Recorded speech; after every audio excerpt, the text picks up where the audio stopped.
55 KRC. You're listening to Simply Money here on 55 KRC, the talk station. Good evening. This is Simply Money. I'm Nathan Backrack along with Ed Fink. We're going to be talking with Thomas Harpointner about different ways to shop this time of year and to do it effectively. Bringing in some tips for businesses and some tips for consumers about how to make sure you don't become roadkill when it comes to doing what Americans love to do best. Shop. Spend, spend, spend. You're listening to Simply Money. Our guest now is Thomas Harpointner. You're the president and the founder of AIS Media, committed to helping people in both their marketing strategies, I guess, and in their shopping strategies. And we're talking about ways to save money if you're doing online shopping. All right. So what are the things that a consumer needs to know right about now as they hit online shopping sites? Well, this time of year, consumers are at an advantage because businesses are very eager to move merchandise. For many retailers, the last couple of months of the year can represent 50, sometimes 60% of all of their sales.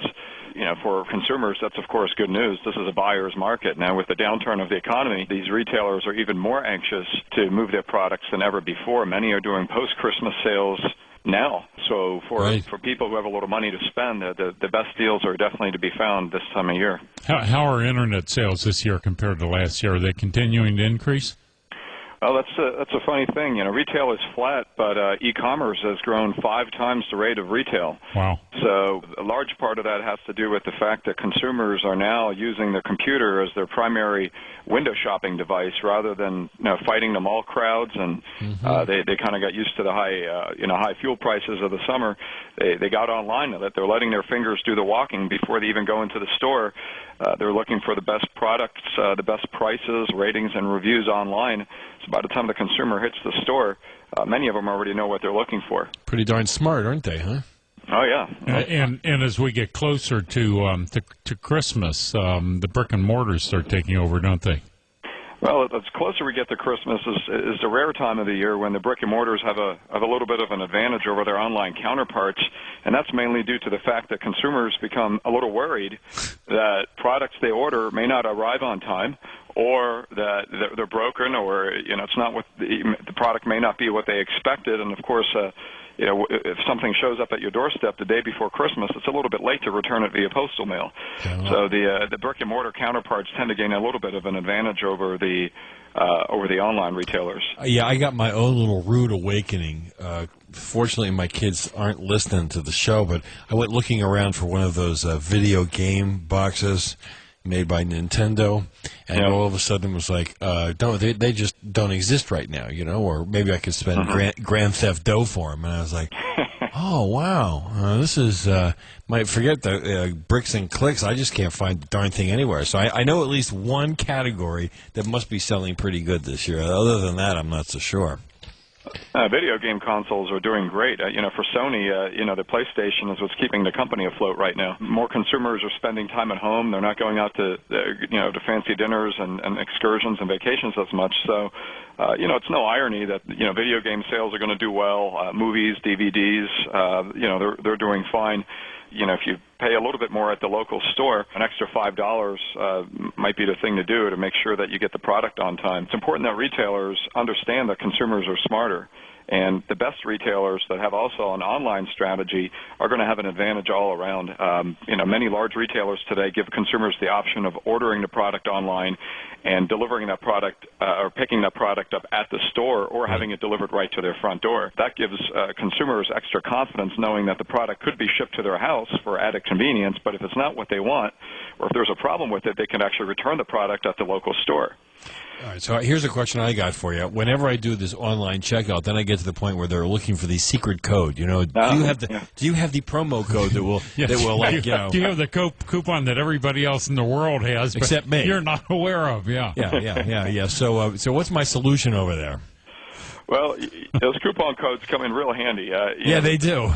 Yeah, the biggest coupon that people look for right now is free shipping, and of course, free shipping usually means free ground shipping. It doesn't mean free overnight shipping. So the consumers that are planning ahead, many times they're not only saving sales tax when they shop online, but they're also able to save the shipping fee if you have the coupon code. So the key is to get the coupon code from the retailer. First of all, know the retailer that you want to do business with. It helps to know what you want to buy and who you'd like to buy it from. Okay. And subscribe to their email newsletter. Virtually every online retailer right now has an email newsletter that you can sign up for. And virtually all of them are going to keep your email address private. There's no benefit to that online store to share your email address with other parties because this is their private in-house mailing list. That's a good point. Now, do I get the option to make sure that happens? Do I so don't distribute my email box that I check or don't check?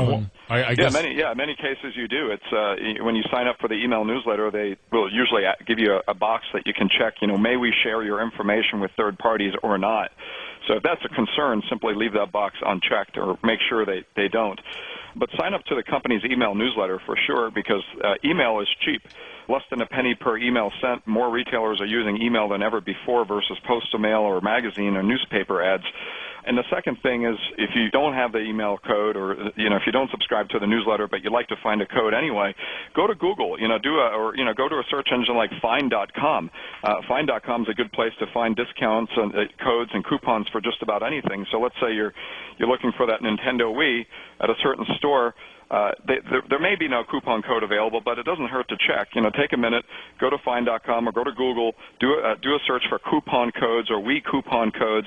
You'll find that many of them are available. Free shipping codes, 10% off, maybe a free gift. If you buy a digital camera, they may throw in a free battery pack. And you can type those coupon codes directly in when you're checking out and get an instant savings. 800flowers.com is famous for that. I send flowers to my mother, and they're kind enough to remind me that it's that time of year again. But I'll bet they are.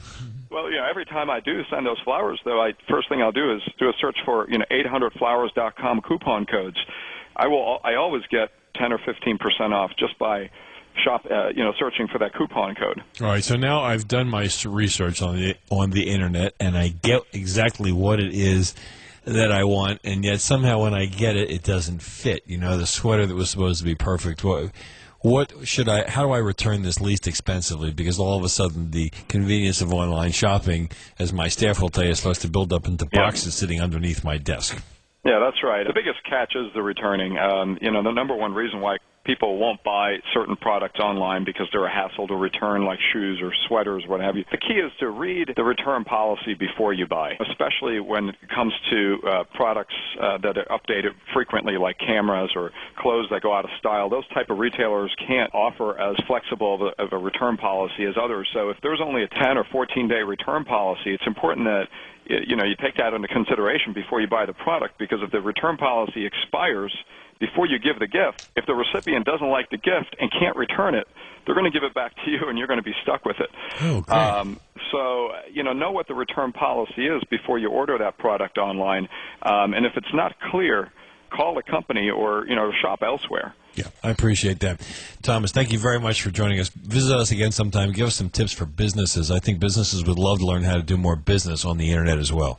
You bet. You take care. Thank you. You're listening to Simply Money here on 55 KRC, the talk station. 55 KRC. AIS Media is an award-winning multinational internet marketing company providing world-class proprietary internet solutions directly and through our global partner network of certified e-business solutions providers.